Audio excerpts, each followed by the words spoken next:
Good morning class.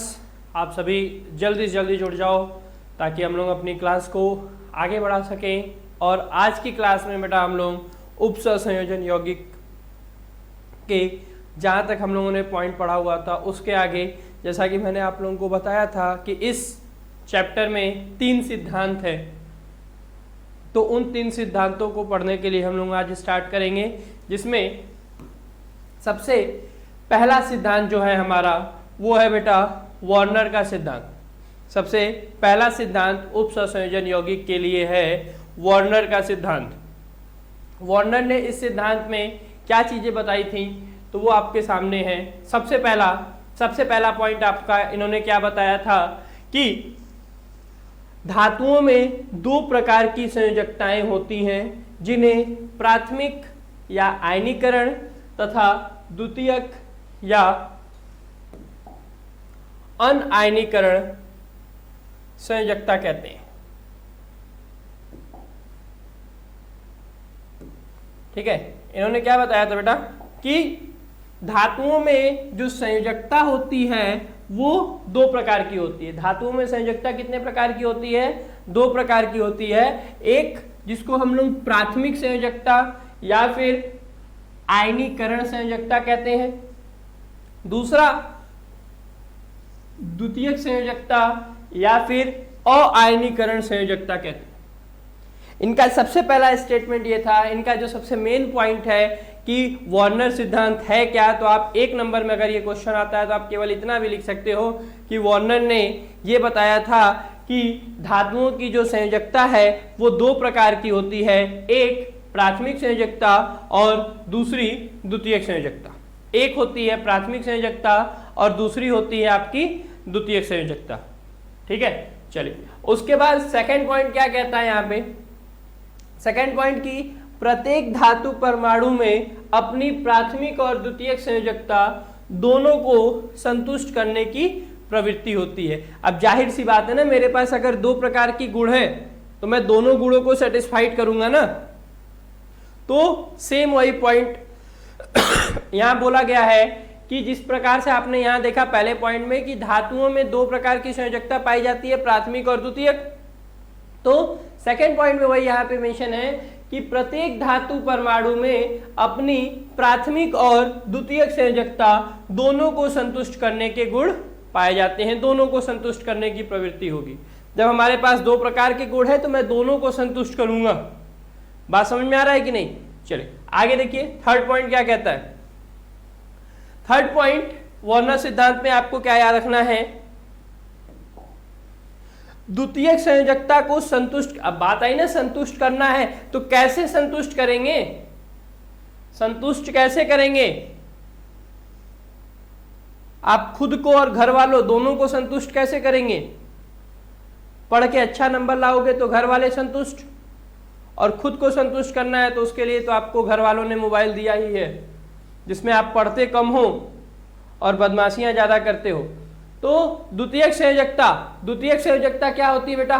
द्वितीयक संयोजकता को संतुष्ट करने वाले लिगेंड होते हैं, याद रखिएगा।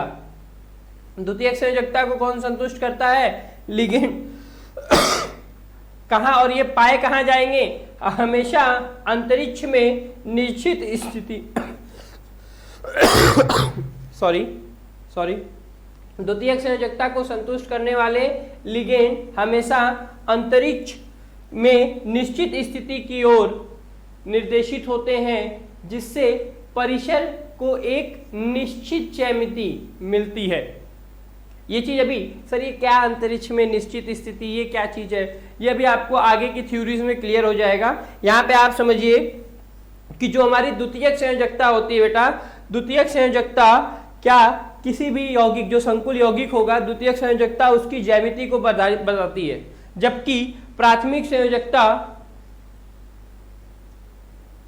गैर दिशात्मक होती है।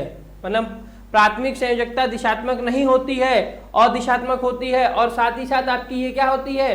दिशात्मक होती है। दिशात्मक होने की वजह से इसकी ये क्या होती है? निश्चित ज्यामिति बताती है। यानी यहाँ पे आपको क्या याद रखना है कि जो वार्नर ने बताया कि संयोजकताएं 2 प्रकार की होती हैं, एक प्राथमिक और दूसरी द्वितीयक। तो उसमें जो प्राथमिक संयोजकता होता जो प्राथमिक संयोजकता होता है इसका ज्यामिति पर, किस पर बेटा, ज्यामिति के निर्धारण में प्राथमिक संयोजकता का कोई योगदान नहीं होता है। प्राथमिक संयोजकता का योगदान ज्यामिति के निर्धारण में नहीं होता है। ज्यामिति के निर्धारण में पूरी तरीके से योगदान हमारा कौन कर रहा होता है बेटा, द्वितीयक संयोजकता।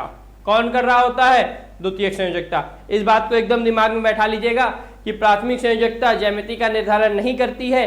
क्यों नहीं करती, बात अगर आ जाए कि सर क्यों नहीं करती है, तो क्योंकि यह अदिशात्मक होती है। क्यों नहीं करती बेटा, तो क्योंकि यह अदिशात्मक होती है, जिस कारण ये ज्यामिति का निर्धारण नहीं करती है। और द्वितीयक संयोजकता जो है वो दिशात्मक होती है, और दिशात्मक होने की वजह से ये ज्यामिति का निर्धारण करती है। यहां तक बात क्लियर है वार्नर कि ये 3 पॉइंट क्लियर। चलिए, तो फिर इन 3 पॉइंट क्लियर है, तो इसके बाद आगे हम देखते हैं अगले पॉइंट की तरफ। और अगला पॉइंट हमारा क्या है कि द्वितीयक संयोजकता दिशात्मक होती है, जैसा कि अभी आपको मैंने बता दिया पहले ही। नेक्स्ट, बिंदीदार रेखा। ये देखिए क्या है भाई, बिंदीदार रेखा प्राथमिक संयोजकता का प्रतिनिधित्व करती है, जबकि सामान्य बिंदीदार रेखा और सामान्य रेखा, बिंदीदार रेखा और सामान्य रेखा क्या होता है, तो सिंपल से इसको मैं थोड़ा सा और सिंपल और सरल शब्दों में आपको बता दूं कि प्राथमिक संयोजकता को किससे प्रदर्शित किया जाता है। प्राथमिक संयोजकता को बेटा डॉटेड लाइन से प्रदर्शित किया जाता है। प्राथमिक संयोजकता को किससे प्रदर्शित किया जाता है, डॉटेड लाइन से, यानी बिंदुदार रेखा।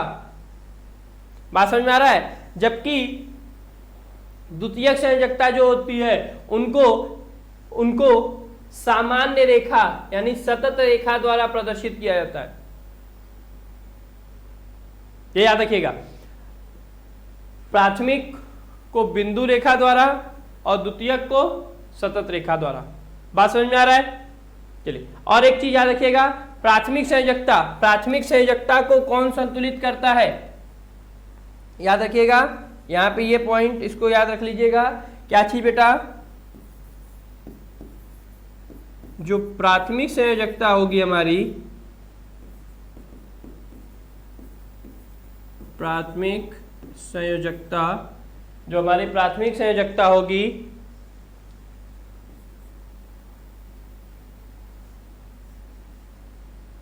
प्राथमिक संयोजकता आयन द्वारा संतुष्ट होती है, जबकि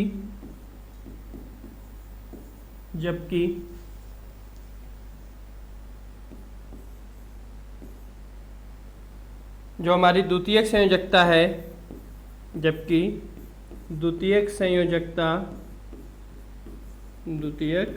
संयोजकता लिगेंड द्वारा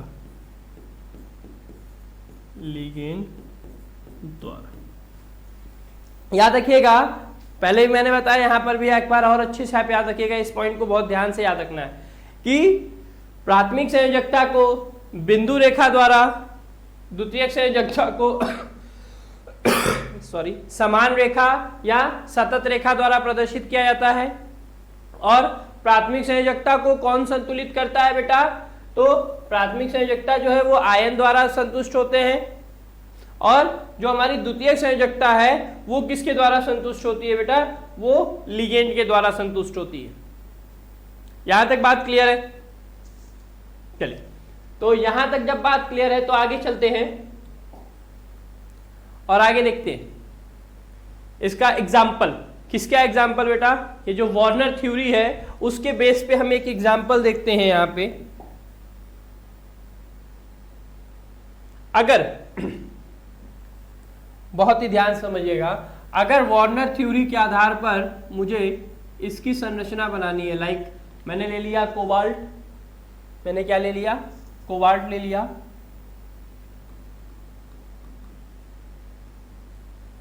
NH3 6 और Cl3।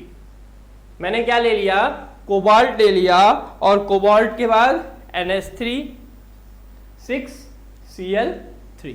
ये है अगर कोई कंपाउंड हमारे पास। अगर मुझे इसकी संरचना बनानी है तो कैसे बनाएंगे, तो आप ये समझिएगा, ये बीच में होगा हमारा कोबाल्ट और ये देखिए 6 लिगेंड के द्वारा जुड़ा हुआ है और 6 लिगेंड के द्वारा जुड़ा हुआ है। तो मैंने पिछले ही वीडियो में आपको बताया हुआ है उपसंयोजक वाले में, जो कि मैंने बोला था ये बहुत ही इंपॉर्टेंट वीडियो, अगर आप इसको देख लोगे तो आपका इस चैप्टर से 5 नंबर पक्का है। तो उपसंयोजन में आपने को मैंने बताया था पिछले वाले वीडियो में कि जितनी उपसंयोजन संख्या होगी उतना ही क्या होगा, लिगेंड होंगे। बात समझ में आ रहा है। और ये सारे के सारे एक दंतु लिगेंड है, सारे के सारे क्या है बेटा, एक दंतु लिगेंड है।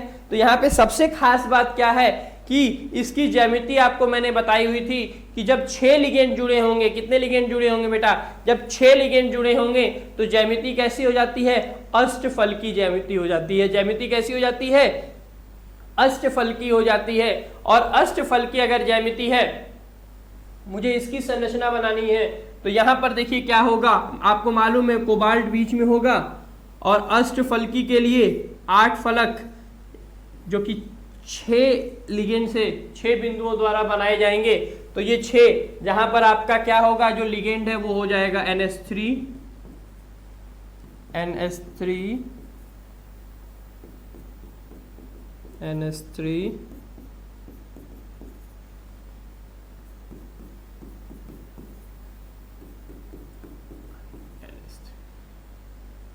ये लिगेंड थे। अभी हमने देखा कि लिगेंड को किससे दिखाया जाता है, किससे दर्शाया जाता है, सतत रेखा द्वारा या सामान्य रेखा द्वारा।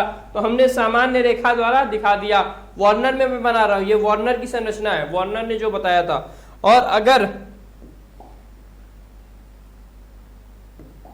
और अगर यहीं पे मुझे जो आप देख रहे हो कि आयन, यानी यहाँ पे 3 जो काउंटर आयन है, प्रति आयन जिसको कहते हैं, वो उनको बनाना होगा। तो आप कहीं पर भी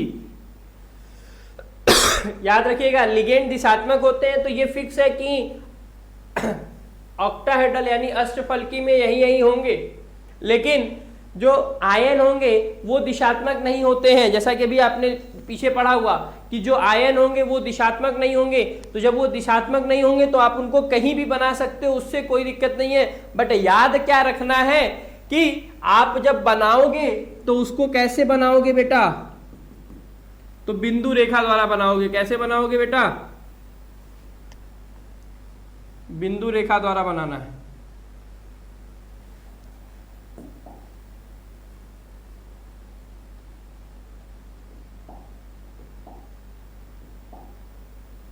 चलिए कैसे बनाएंगे इसको, बिंदु रेखा द्वारा बनाएंगे कुछ इस तरीके से।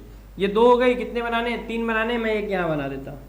या आप कहीं भी बना सकते हो, एक Cl यहां हो गया, एक Cl यहां हो गया और एक Cl यहां हो गया। आप इसको यहां नीचे बना सकते थे, इसको यहां बना सकते थे, उससे कोई दिक्कत नहीं है।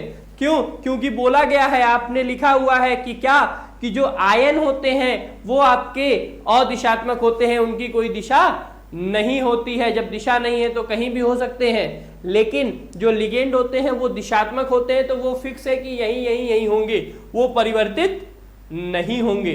अगर आपको इसकी संरचना बनानी है तो ऐसा बन जाएगा। अच्छा, यहीं पे एक दूसरी संरचना देखिए। अगर आपको ये दे दिया है, ये वाला कंपाउंड कुछ इस तरीके से, CO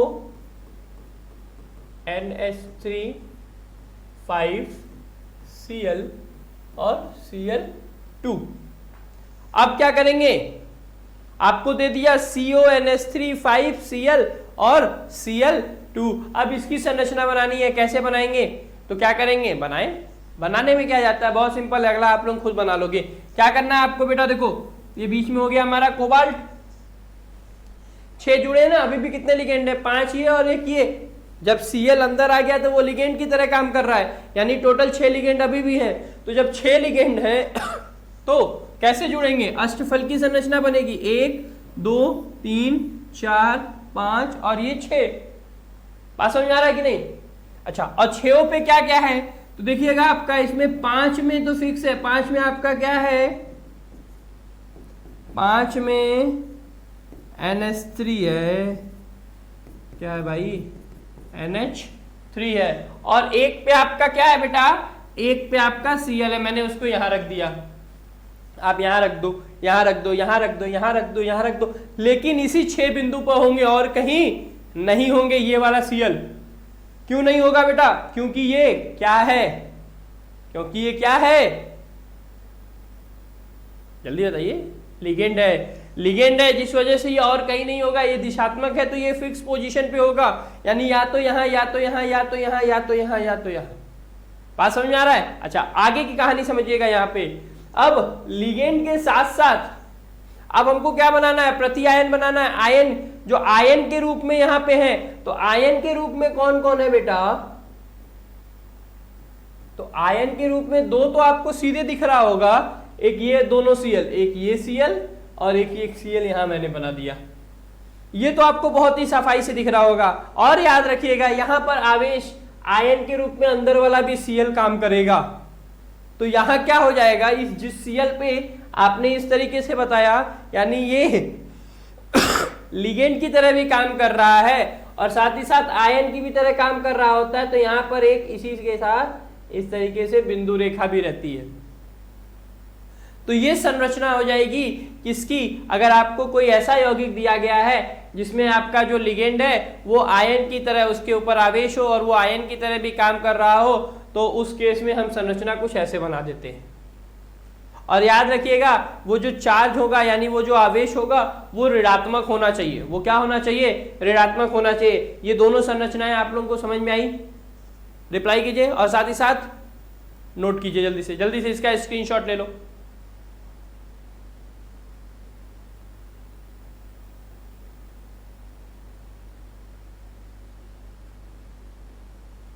ठीक है, तो स्क्रीनशॉट ले लिया होगा।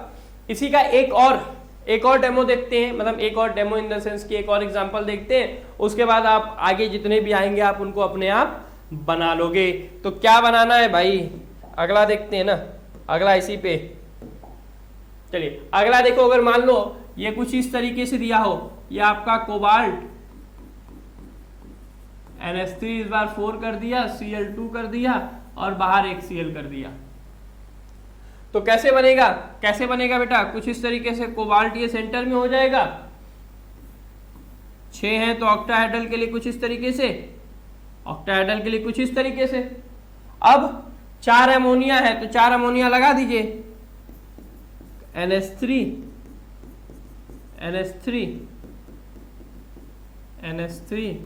और NH3, 4 अमोनिया लगा दिया और 2 पे Cl था तो 1 2 Cl लगा दिया। बात समझ में आ रही होगी आपको।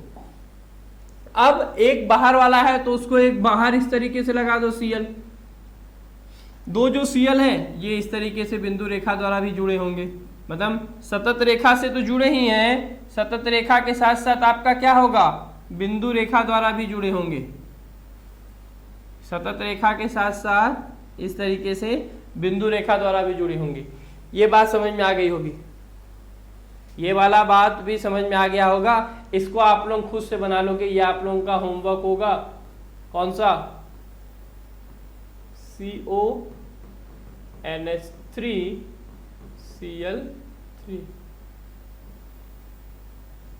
CONH3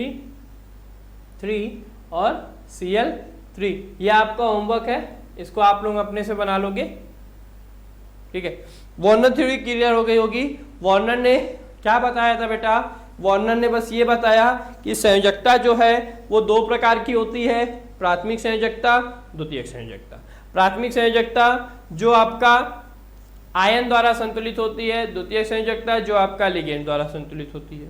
प्राथमिक संयोजकता जो है वो आपका अदिशात्मक होती है, जबकि द्वितीयक संयोजकता जो है वो आपकी क्या होती है, दिशात्मक होती है। प्राथमिक संयोजकता जो है वो ज्यामिति के निर्धारण पे कोई हाथ नहीं होता, ज्यामिति निर्धारण में उसका कोई हाथ नहीं होता है, जबकि द्वितीयक संयोजकता जो होता है उसका ज्यामिति के निर्धारण में हाथ होता है। और कितना हाथ होता है? पूरा का पूरा। ठीक है, तो ये बात क्लियर हो गई होगी। इसके बाद अगला जो है हमारा पॉइंट है बेटा वार्नर के सिद्धांत की सीमाएं। तभी ना तीन चार सिद्धांत आए हैं, कुछ कमियां होंगी इनकी। तो वार्नर के सिद्धांत की सीमाएं की अगर हम बात करें बेटा, तो वार्नर के सिद्धांत की सीमाएं क्या हो जाएंगी, तो वो आपके सामने है।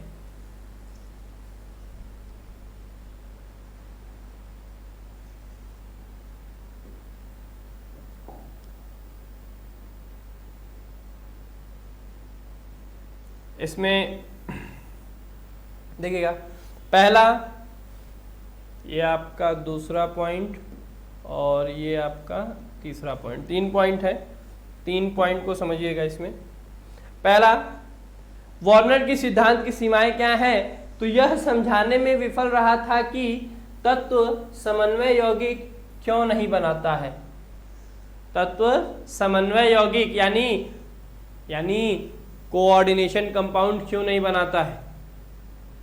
ठीक है, तत्व समन्वय यौगिक क्यों नहीं बनाता है। दूसरा, यह समन्वय यौगिक में बंधों की दिशात्मक गुणों की व्याख्या करने में विफल रहा। ये दिशात्मक गुणों की व्याख्या भी नहीं कर पाए थे, बस इन्होंने बता दिया था कि ये दिशात्मक होते हैं। दूसरा, यह समन्वय यौगिक द्वारा दिखाए गए रंग, चुंबकीय और ऑप्टिकल गुणों की व्याख्या करने में भी क्या रहे, विफल रहे। तो कुछ चीजें थी जिसमें ये विफल हो गए, जिसमें आपका सबसे पहला ये था कि ये समन्वय यौगिक क्यों नहीं बनाएंगे, उसमें विफल हो गए। दूसरा, दिशात्मक गुण, ये दिशात्मक होंगे वो तो ठीक था, दिशात्मक गुणों की व्याख्या नहीं किया था इन्होंने।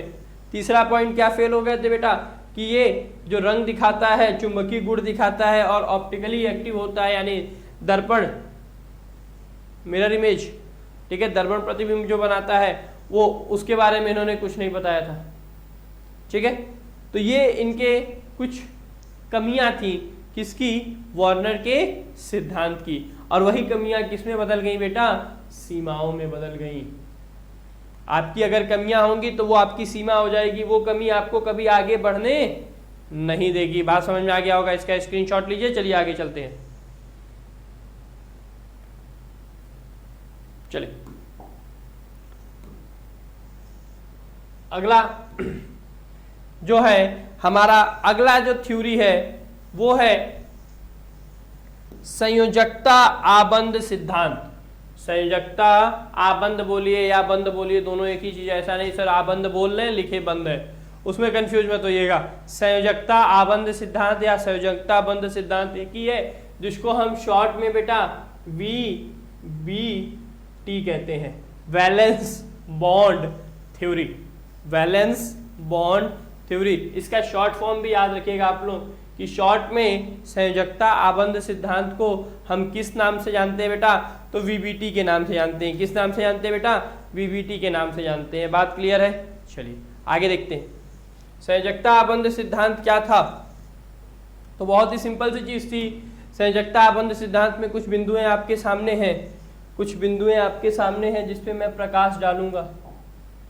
बिंदुएं आपके सामने हैं और मुझे बस क्या करना है, इस पे प्रकाश डालना है। क्यों, क्योंकि आप तो पहले से ही तेज हो। तो सबसे पहला पॉइंट क्या कह रहा है, कह रहा है कि सबसे पहले कैसे बंध बनता है, संयोजकता बंध सिद्धांत। अब थोड़ा सा अच्छा एक चीज समझ लो, इसमें इस थ्योरी में हम क्या बात करेंगे। जैसे मैंने बोला इस थ्योरी में VBT, वैलेंस बॉन्ड थ्योरी, ये ऐसी थ्योरी होगी, ये ऐसी थ्योरी है जिसमें हम वैलेंस यानी संयोजकता बंध के बारे में, थ्योरी में बंध के बात करेंगे। किस बंध की बात करेंगे, सॉरी, संयोजकता बंध की बात करेंगे। और संयोजकता बंध क्या होता है, संयोजकता बंध क्या होता है, तो जो संयोजी कोष द्वारा बंध बनाए जाएंगे वो बंध क्या कहलाएगा बेटा, संयोजकता बंध होगा। तो हमको इसी के बारे में इस थ्योरी में समझना है। तो इसमें क्या है वो देखिए, सबसे पहले क्या काम होता है, तो सबसे पहले केंद्रीय धातु परमाणु अपनी ऑक्सीकरण अवस्था के आधार पर इलेक्ट्रॉन त्याग कर धनायन बनाता है।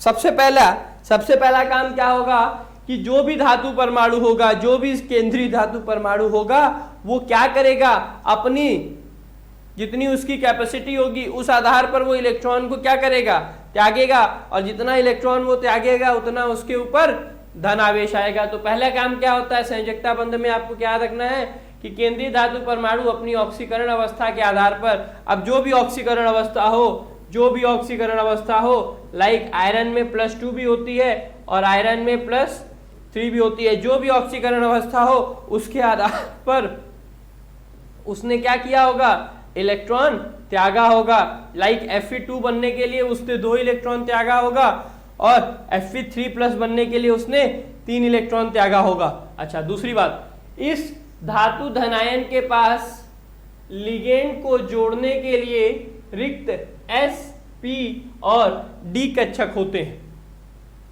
जैसे ही ये इलेक्ट्रॉन त्यागेगा इसके पास क्या हो जाएंगे बेटा, इसके पास वैकेंट ऑर्बिटल मिलेंगे, रिक्त कक्षक मिलेंगे। और वो कक्षक कौन कौन से रिक्त कक्षक मिलेंगे, तो एक s मिलेगा, p मिलेगा और d मिलेगा। ये 3 रिक्त कक्षक मिलेंगे इनके पास। कब, जब ये तत्व, अभी मैंने आयरन लिया है, इसकी जगह आप और भी ले सकते हो, जब ये तत्व क्या करेंगे, अपना इलेक्ट्रॉन त्याग रहे होंगे।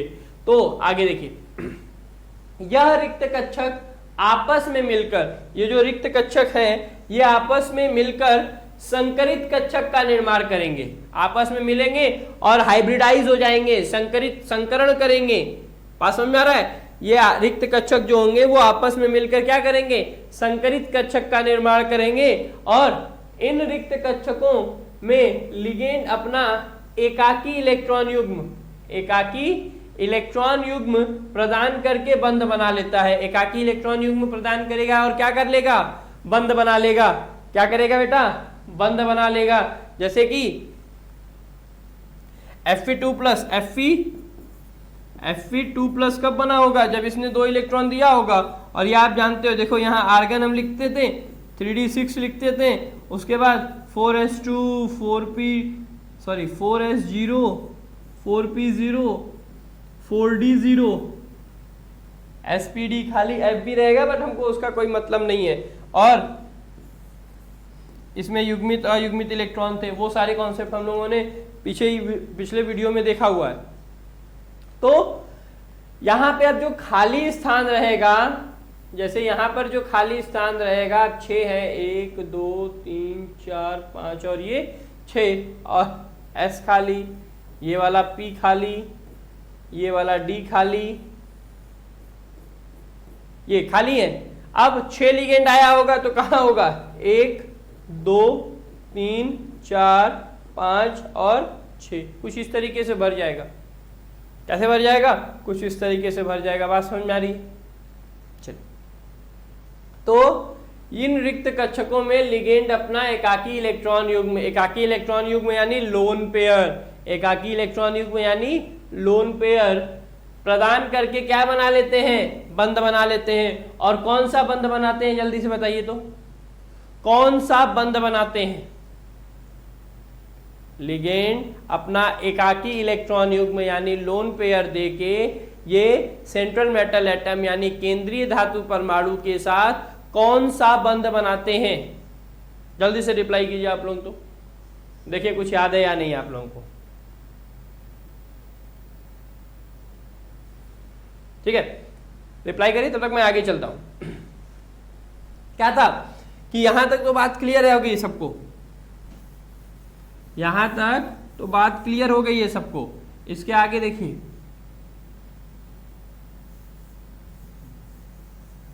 इसके आगे लास्ट पॉइंट, इस संकरण के आधार पर, ये जो संकरण हो रहा है, इस संकरण के आधार पर संकुल यौगिकों की ज्यामिति निर्धारित होती है। ये जब संकरण होते हैं, आपस में कक्षक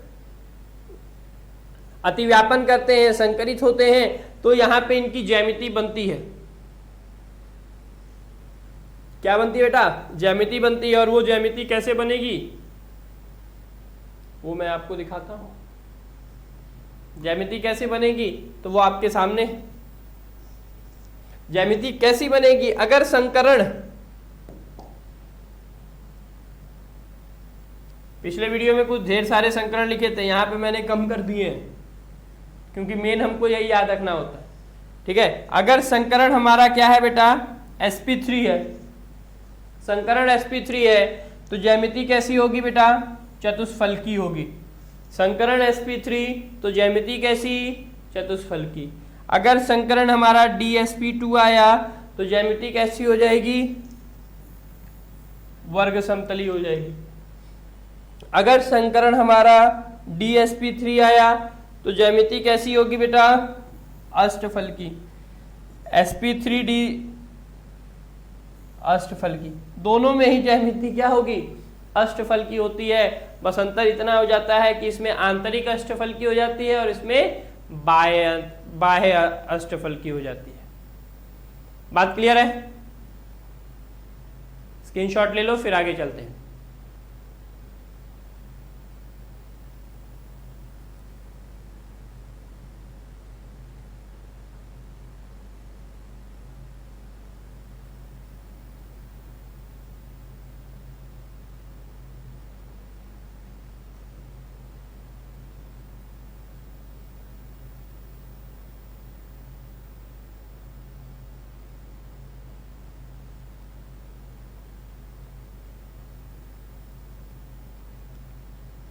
चलो ये हो गया।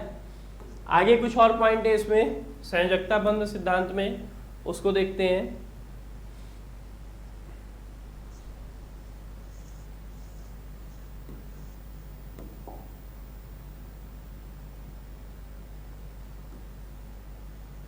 देखिए उसके बाद यदि संकरण में आंतरिक कक्षक, जो कि मैंने अभी बोला, जो कि मैंने बताया वो मैंने लिखा, समझो आपको यही ये लिखना नहीं था, मैंने बोला ना, ये जो अभी आपको मैं बता रहा हूं ये पॉइंट खाली आपको दिमाग में रखने हैं। जो वार्नर सिद्धांत बताया उसको खाली अपने दिमाग में रखना है, जो संयोजकता आबंध सिद्धांत बता रहे हैं उसको खाली अपने दिमाग में रखना है। मेन काम जो पिछला वीडियो था इसका उसी से हो जाएगा। मेन काम इस पूरे चैप्टर का रामबाण पिछले वीडियो में मैंने आपको बताया हुआ है, सब काम वहीं से हो जाएगा। ये तो बस चीजें हैं, क्योंकि हमको स्टेप्स याद रखने ना कि ऐसे ऐसे ऐसे, अच्छा हाँ, नहीं तो फिर करेंगे कैसे, हम कैसे मान ले कि ऐसे ही हुआ था। उसके लिए इन स्टेप्स को मुझे आपको बताना पड़ रहा है, नहीं तो जो मैंने पिछला वीडियो बताया हुआ उससे ही आपका खत्म। तो यदि संकरण में आंतरिक कक्षक भाग लेता है तो उसे आंतरिक संकुल कक्षक कहेंगे। अगर आंतरिक कक्षक भाग लिया यानी dsp3 तो क्या कहलाएगा, आंतरिक संकुल कक्षक कहा जाएगा।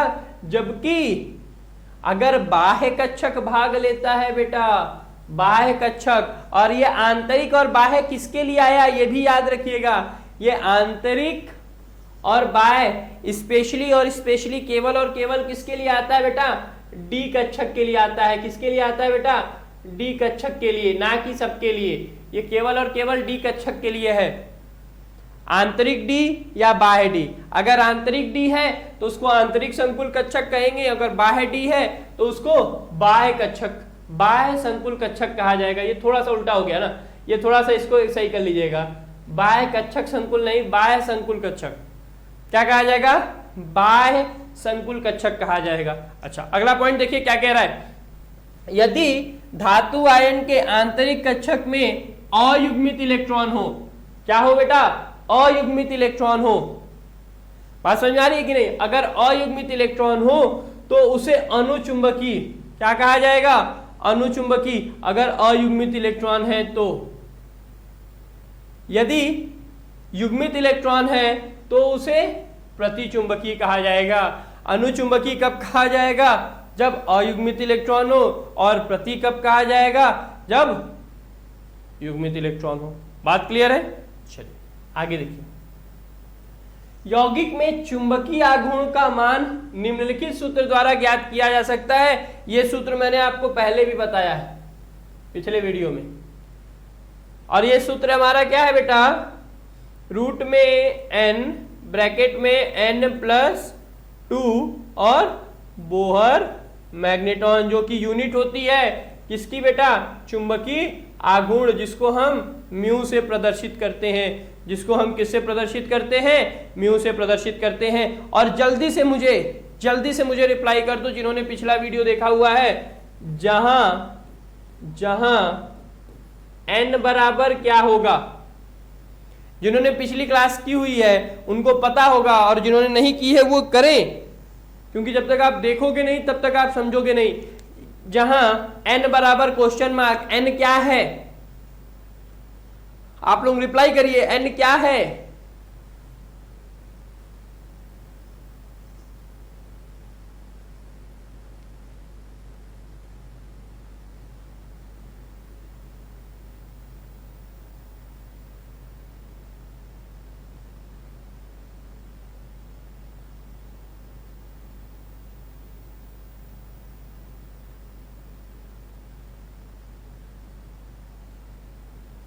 जल्दी जल्दी जल्दी।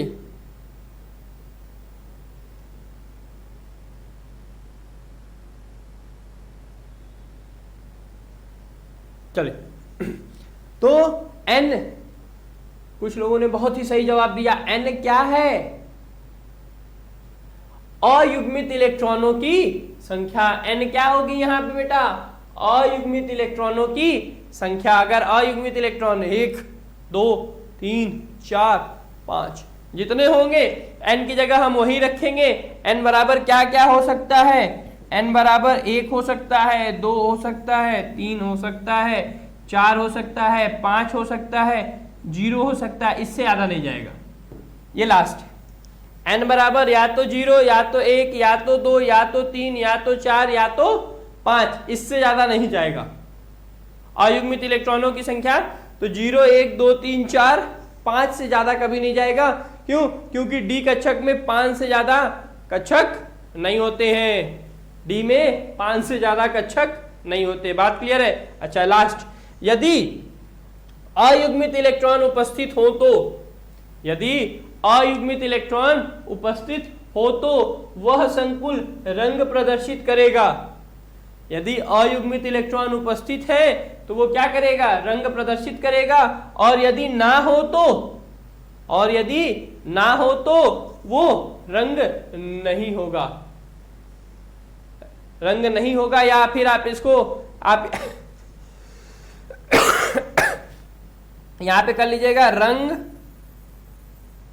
रंग प्रदर्शित नहीं करेगा, रंग प्रदर्शित नहीं करेगा। रंगहीन होगा या रंग प्रदर्शित नहीं करेगा। कब? जब अयुग्मित इलेक्ट्रॉन नहीं होंगे इसके पास। बात समझ में आ रही है? चलिए, तो इसका स्क्रीनशॉट ले लो, इसका स्क्रीनशॉट ले लो।